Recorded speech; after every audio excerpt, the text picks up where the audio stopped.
Olá a todos, bem-vindo ao nosso programa, ao Reconectar. É muito bacana a gente pensar que nesse pós-pandemia nós temos uma oportunidade de tratar de temas tão bacanas como o de hoje, né, sobre o metaverso, e reconectar pessoas. Esse programa Reconectar significa um pouco disso, a gente estabelecer essas novas conexões num momento em que aparecem novos temas. Também, para mim, tem um sentido muito bacana, porque é o Re do meu nome, o Re de renascer, de Renata, e também porque esse prefixo Re, né, na língua espanhola, por exemplo, significa intensificar alguma coisa que significa muito. E o nosso objetivo nesse programa é reconectar pessoas, temas, uma nova realidade. Hoje nós vamos falar de metaverso com a convidada Giovana Graziosi Casimiro. Bem-vinda, Giovana. Renata, obrigada. Estou super empolgada para conversar hoje. E esse metaverso, né, que todos nós conhecemos pouco, mas vamos ter oportunidade hoje de conhecer um pouco melhor desse universo, ele vem daquela palavra que significa além, né, além do que a gente está acostumado a ver, desse mundo real. Então, uma conexão entre mundos virtuais em que nós podemos compartilhar a nova realidade. Será que nós já estamos em breve nesse caminho ou já estamos vivendo nesse novo universo? Então, hoje eu queria que a Giovana fosse muito bem-vinda aqui para falar desse tema. A Giovana, que tem uma história muito linda, porque ela vem do design, vem das artes. Ela vai contar um pouquinho a história dela. Giovana, por favor, conte-nos um pouquinho da sua caminhada. Obrigada, Renata. Olá a todos que estão nos assistindo, nos ouvindo. É uma honra estar aqui, sobretudo quando eu sou inspirada por outras mulheres maravilhosas como você e outras professoras do Mackenzie.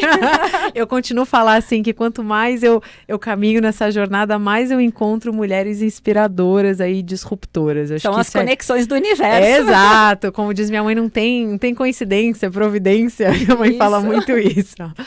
Bom, a minha carreira realmente começou no campo das artes visuais e aí aos poucos eu fui me engendrando aí na questão das realidades virtuais, da realidade aumentada, comecei a me interessar muito com essa indústria do XR, né, que é a indústria imersiva. E, eventualmente, acabei caindo no metaverso, que eu acho que é muito interessante a gente pensar no conceito do metaverso como um contínuo. Porque quando você estuda audiovisual também, eu acho que é legal a gente olhar para o cinema, o começo do cinema, lá em 1902, com Trip to the Moon, né, do Georges Méliès, por exemplo. Legal. Ele já estava criando, já tinham muitos outros artistas ao longo da história da arte que estavam criando imersão.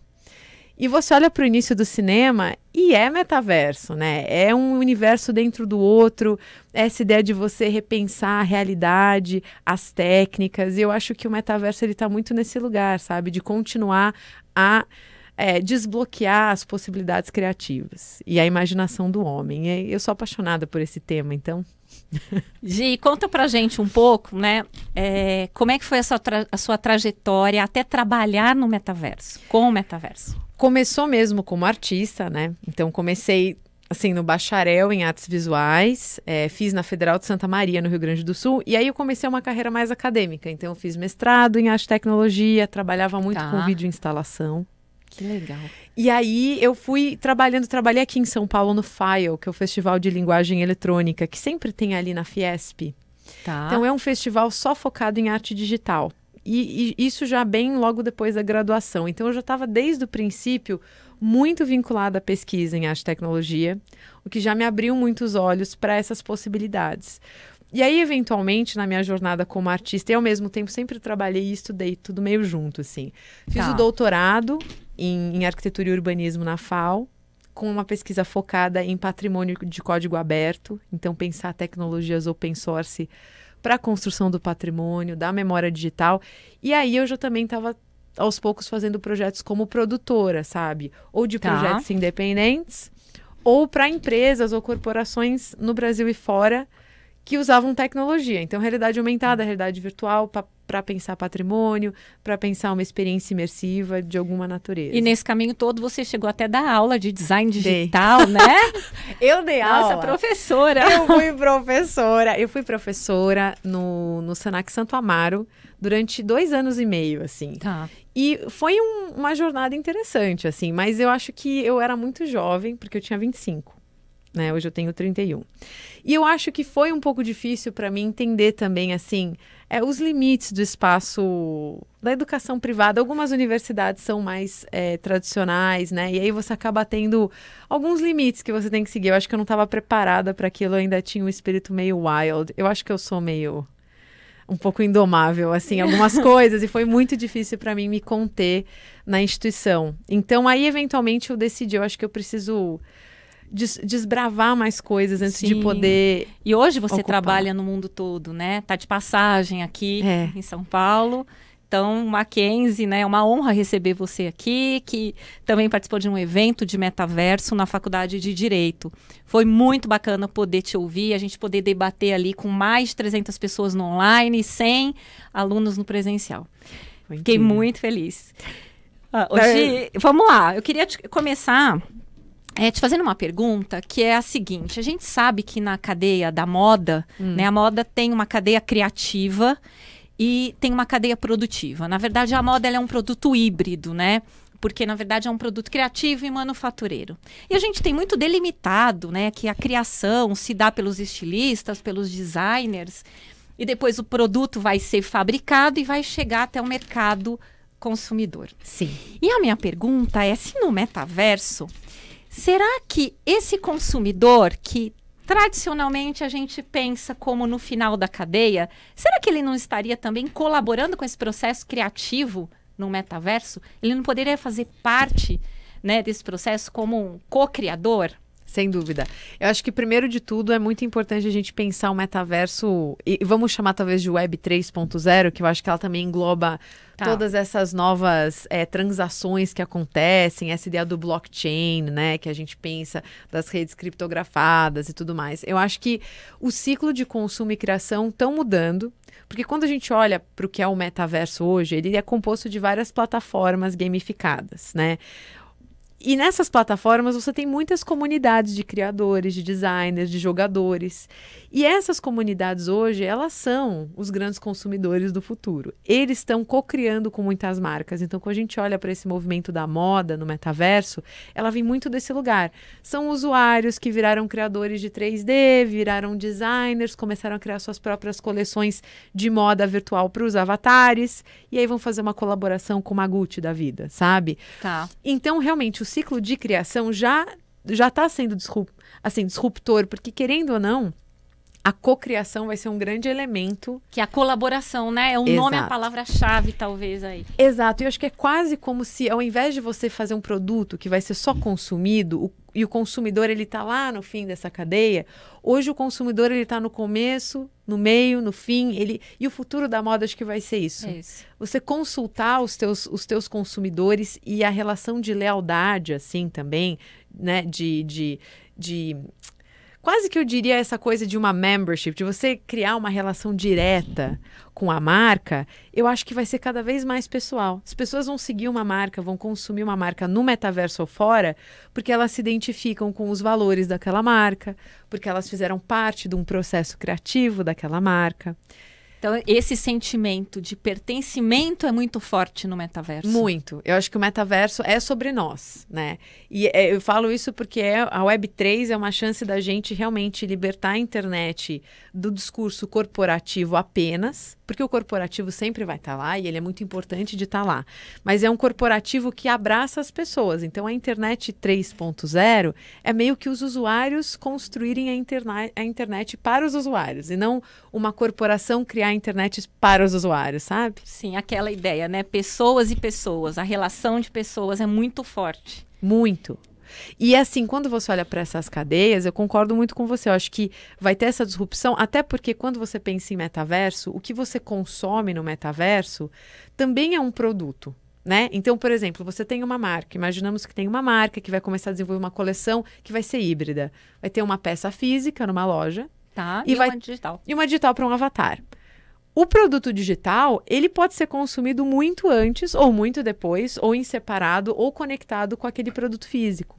Então, você também tem outras etapas aí de produção que às vezes são mais rápidas do que um produto físico ser produzido, né? Então você vai ter outras artérias aí que saem, vão ter outras ramificações nessa produção. E embora, assim, muitas marcas estejam ingressando no metaverso, até porque a gente viu, no momento da pandemia, a indústria de confecção e têxtil, ela teve uma queda enorme, ela teve uma queda de mais de 90% no Brasil. E uma recuperação também muito interessante, né? Agora, no que a gente tem chamado de pós-pandemia. E a gente vê que a indústria da moda, ela foi procurando, ela se diversificou, ela entrou muito rapidamente no digital, ela entrou no setor de games e no metaverso.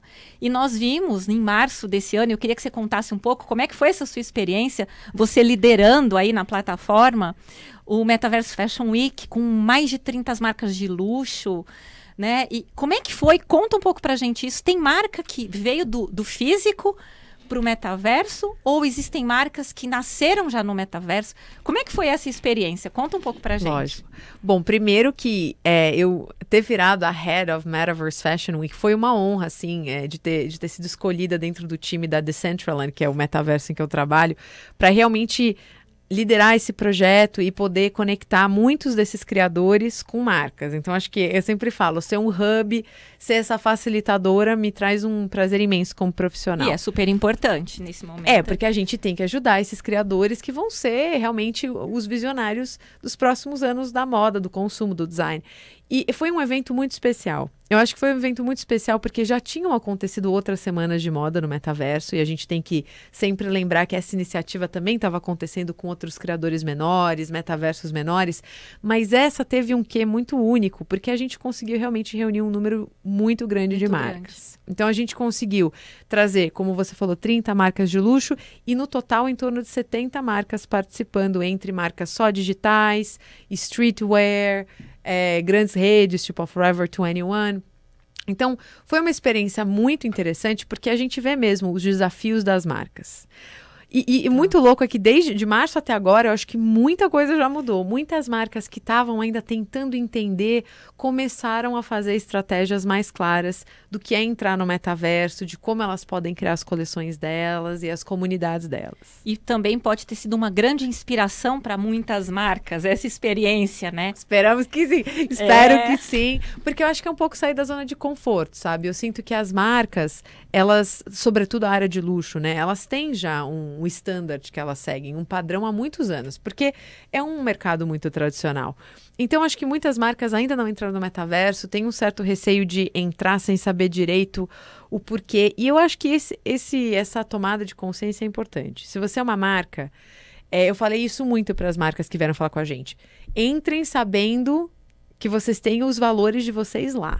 Porque se você entra sem saber direito o porquê, só para estar na hype, é preferível você não entrar e esperar o momento certo para ter o discurso certo por trás daquela entrada. E você consegue contar alguns detalhes dessa semana pra gente? A gente Lógico. Sabe que tem marcas de luxo como Dolce & Gabbana que estiveram lá. E até porque a gente fica pensando, será que são só esses dois segmentos que aparecem com destaque maior, o luxo e o streetwear? Por quê? A gente estuda muito a questão da pirâmide da moda, que o luxo está lá no pico, né, no seu topo, e que aí a gente tem diversos outros segmentos até chegar na base de uma pirâmide que é extensa, que é o grande mercado de massa. Então, queria que você contasse um pouco, né, de alguns exemplos para a gente. E se esse consumidor também, do que a gente chama de mercado de massa, até do fast fashion, o interesse dele está presente no metaverso? Lógico. Como é que é isso? Bom, primeiro que o evento foi bem dinâmico. A gente teve uma série de passarelas, né, desfiles de moda com a Dolce & Gabbana. A gente teve também marcas só digitais, como o The Fabricant, que é bem famoso. Uma outra marca chamada Placebo, que é só digital. Só digital.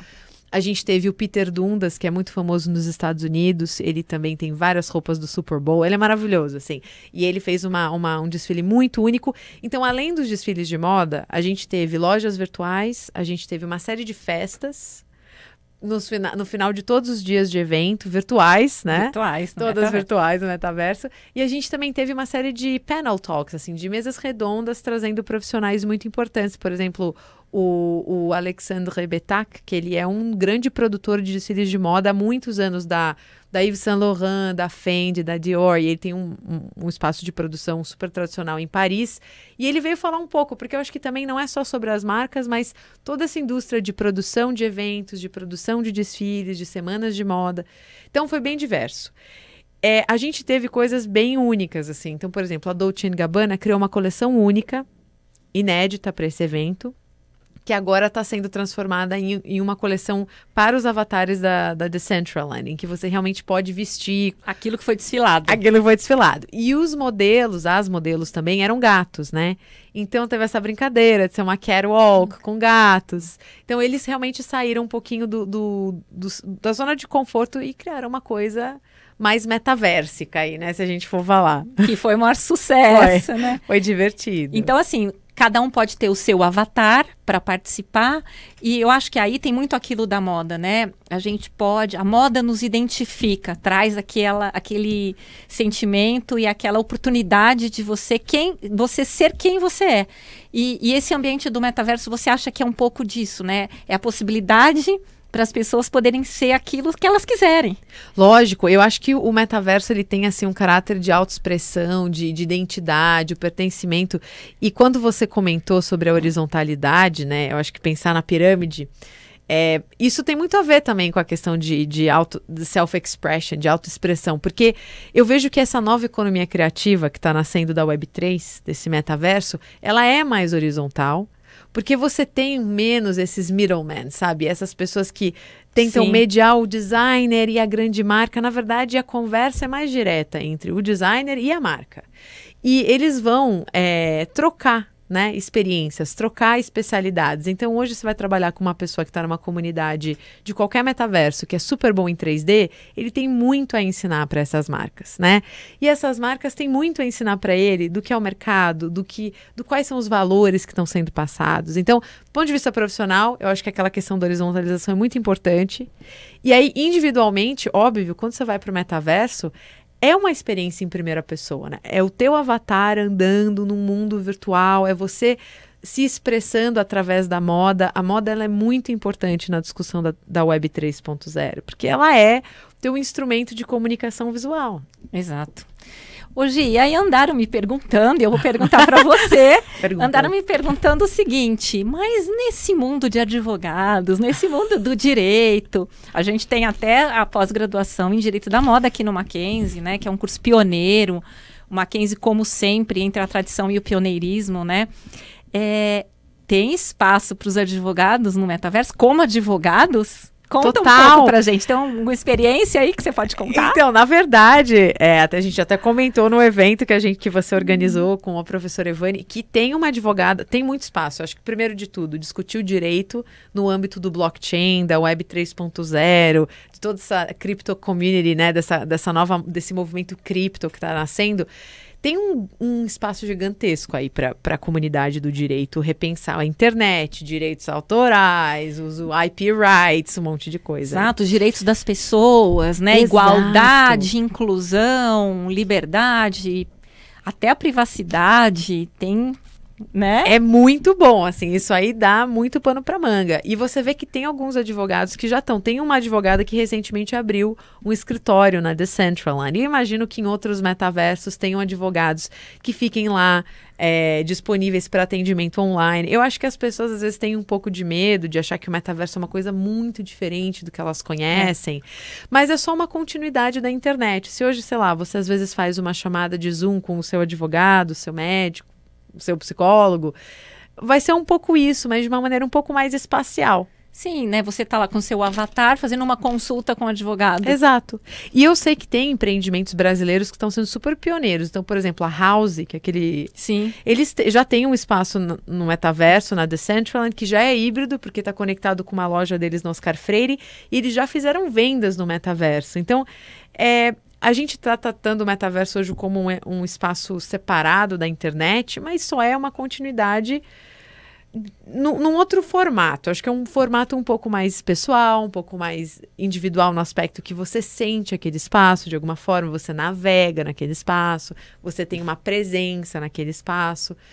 É menos etéreo. Tem muita gente que fica pensando assim, puxa, mas será que depois desse tempo de pandemia, todos nós que ficamos muito reclusos, que passamos muito tempo, né, na internet, e tem muita gente que pergunta assim, puxa, mas eu vou continuar no metaverso, eu vou continuar fora do mundo real. Então, parece que tem muita opinião aí no sentido de que vai substituir a nossa realidade e não que seja algo que complemente, que seja o nosso momento de lazer quando a gente já estaria em casa mesmo. Então, como é que você pensa essa nova forma? Eu entendo, esse é um medo natural, né? Que eu acho que já existe na sociedade há um certo tempo, essa visão meio distópica da tecnologia, de que daí a gente vai estar plugado, né, no Matrix. O tempo todo, Eu acho que é o seguinte, depende de nós. Alguém lembra daquele desenho do Capitão Planeta? Você lembra? Que falava, o poder é de vocês. Você lembra disso? Não deve lembrar. Quando eu era criança tinha esse programa de TV. Então, e é um pouco isso, o poder é de vocês, assim. A gente pode permitir que a tecnologia seja muito distópica e que nos mantenha, assim, presos nesse mundo sintético, ou a gente pode trabalhar para que seja sobre nós, seja sobre as pessoas. E eu não acho que hoje o metaverso ele vai competir com o nosso tempo no mundo físico. É assim, todo mundo quer ir no parque, todo mundo quer tomar uma cerveja no bar, todo mundo quer fazer uma coisa divertida, ir na festa com os amigos, ir no teatro, mas tem aquele momento do dia em que todo mundo assiste, sei lá, um filme. A sua série, tá ali em casa vendo discussão de um tema. Né? Exato. E aí você vai falar, quer saber, acho que eu vou encontrar os meus amigos para assistir uma palestra no metaverso, meus amigos que são da Indonésia, que são do Japão, que moram na Alemanha. E também acho que muda um pouco a dinâmica de socializar, porque aí a gente vai muito em direção ao que alguns autores, acho que o Pierre Levy fala milhões de vezes sobre Global Village, que são essas vilas globais. A gente também entender que o metaverso ele é muito sobre isso, é muito sobre uma comunidade global, com valores similares, de você conhecer pessoas de outros lugares, de todo mundo habitar o mesmo lugar virtual, mas não substituir o mundo físico. É uma extensão.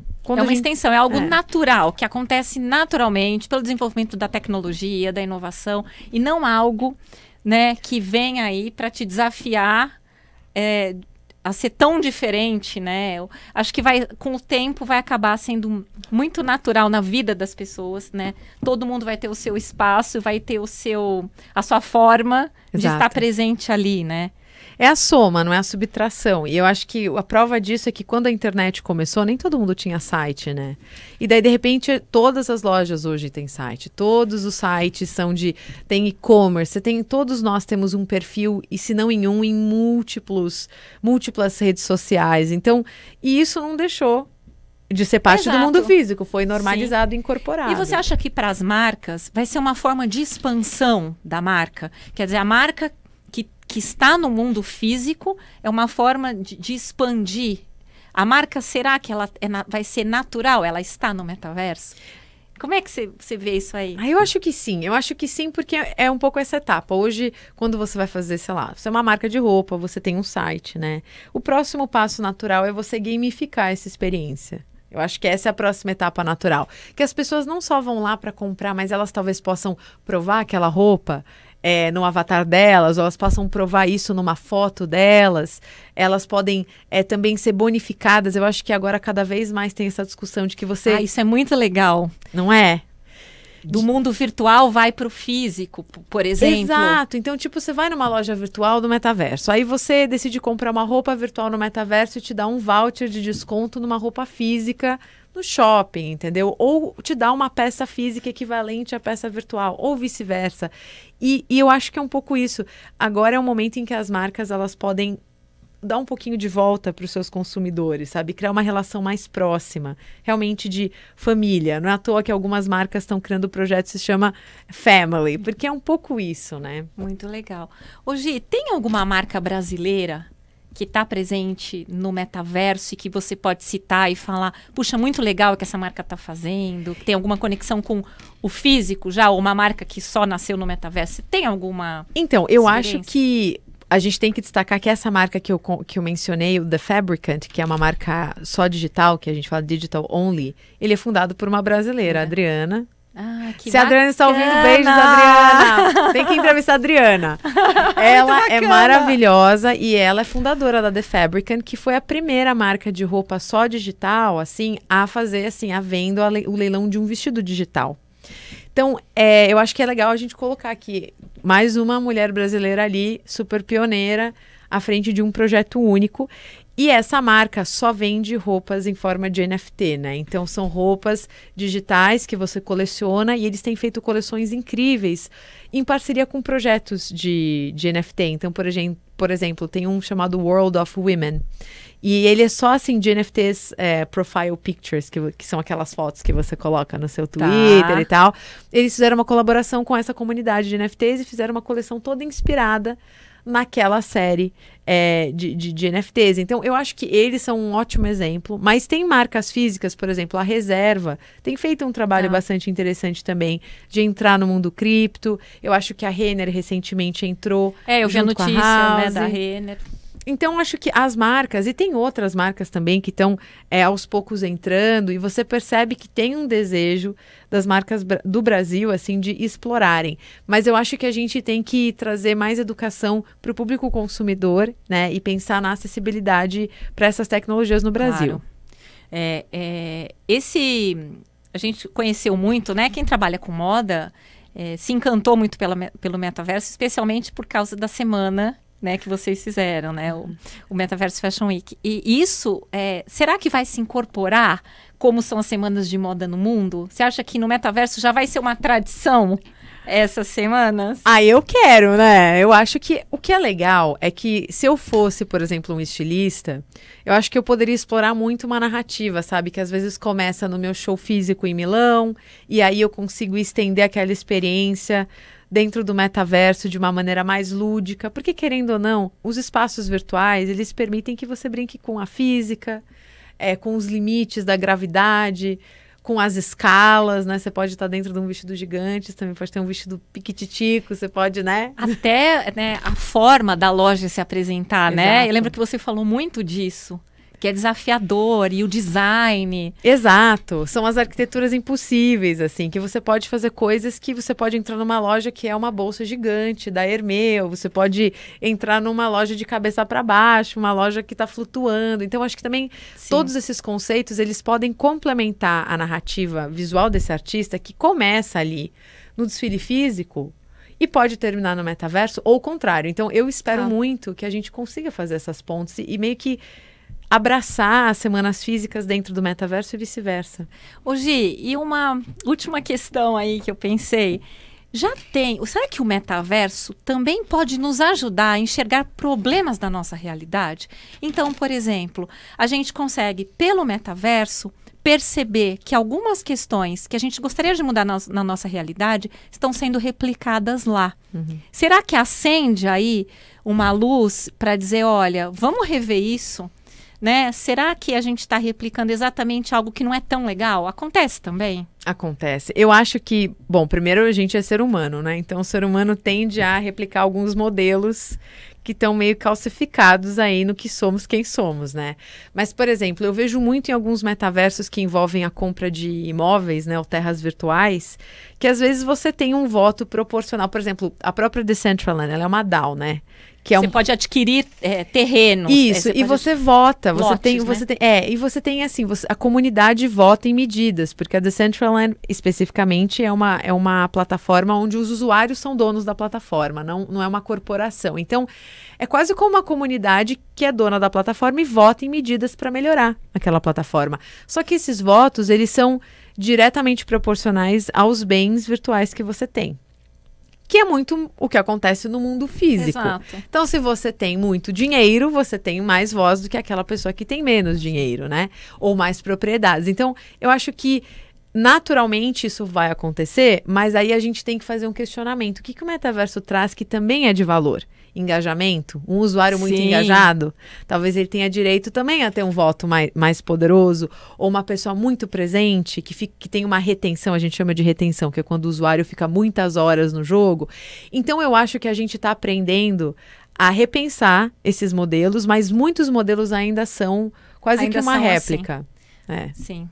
É interessante, eu vi uma entrevista sua outro dia que você falava que o metaverso, que te atrai muito, que é lúdico, holístico, né, a fantasia, o design, e que o metaverso, ele tenta não imitar, né, mas se inspirar muito na nossa realidade, e que você via esse metaverso como uma realidade que poderia ser formidável. Uhum. Então, eu queria terminar aqui dizendo que eu tô adorando esse bate-papo, que a gente precisa combinar tantos outros, mas que inspirada nessa sua fala, que realmente a gente possa ter na nossa vida esse momento do lúdico junto com o presencial, que a gente possa realmente olhar para o metaverso e que ele seja uma realidade formidável. E com tudo isso que você falou, né, que a gente possa pensar ali num espaço que a gente consiga muitas vezes melhorar aquilo que a gente tem no físico ou inspirar outras pessoas a se relacionarem.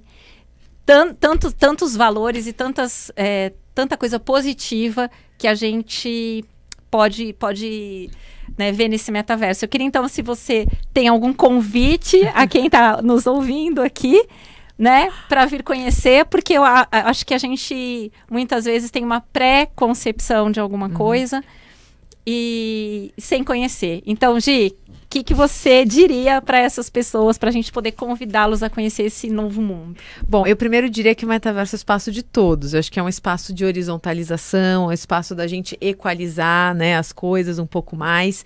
E é um espaço de experimentação. Para marcas e para pessoas, enquanto indivíduo, eu posso ser o que eu quiser ser, eu posso experimentar ser coisas que eu nunca fui, também posso ser eu mesma do jeito que eu sou. Então, eu acho que é esse lugar mesmo de experimentação e um pouco da abstração do que a gente já conhece. Mas, eu acho que o único jeito de você entender mesmo esses mundos é você indo. Então, assim, às vezes você é uma pessoa que talvez tenha uma faixa etária que não se sinta tão confortável nesses jogos, mas pede para um sobrinho te levar. Eu fiz isso com meu pai outro dia. Eu falei, pai, vamos passear. Que legal. E daí ele adorou. O pessoal da comunidade da Decentraland fez um banner para ele. Dad in the Metaverse. Uau. Esperaram meu pai lá. Pai, está vendo? Então, assim, a comunidade da DCL no Brasil é liderada pelo Ernesto, que também, ele não é Gen Z, ele não é millennial, ele tem já uma geração um pouco anterior à nossa. Então, eu acho que, assim, é intimidador porque a gente não conhece. Então, o melhor jeito de você desmistificar é a experiência. Então, a gente tem que tentar e, eventualmente, a gente vai normalizar esses desafios enquanto coisas cotidianas que são parte da vida. Muito bacana, Gi. Obrigada. Foi um prazer te receber aqui, que você venha muitas outras vezes e que a gente possa continuar, né, discutindo e falando de temas tão legais quanto esse. Gente, um abraço para vocês e até a próxima. Muito obrigada, Renata e todos. Um abração. Um abraço.